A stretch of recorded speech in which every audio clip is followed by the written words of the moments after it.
Riwruok mar Jobengi Kenya Bankers Association onyiso jood bura ni paro mar chik mar omenda mag 2024 machano juogo osuru e chenro mag omenda biro chido chuny Jokenya tiyo kod chenro mag bengi.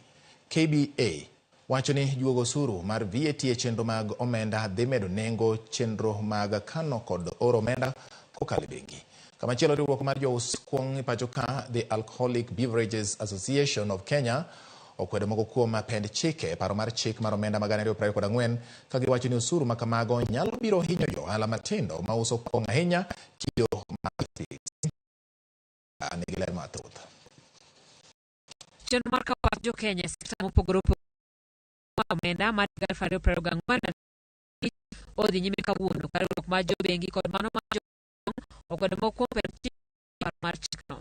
Riwruok mar Kenya Bankers Association chenro mag omenda odong' ma ok ojuogi osuru mar VAT ka giwacho ni osuru ma kamano dhi medo nengo mar chenro ma bengi chiwo ne jopiny. The most important thing is what is the consequence, and what would be the impact of the consequence.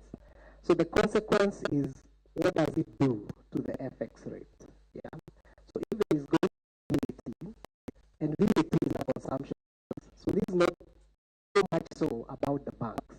It's actually about the businesses, the customers, and the ordinary citizens. Because if there's going to be a VAT, it is me and you who will, have to pay that VAT. Kane gichiwo pachgi nyim komiti mar omenda od bura mamalo, KBA olero ni juogo VAT e wi chenro mag omenda biro medo nengo mag chenro gi manyalo miyo moko kuom Jokenya ma yutogi ni piny weyo tiyo kod chenro mag gi. Whatever the case, whether it is fee, whether it is spread, whatever the case, your exchange rate will go higher. An importer will have to spend more, and that's what we don't want.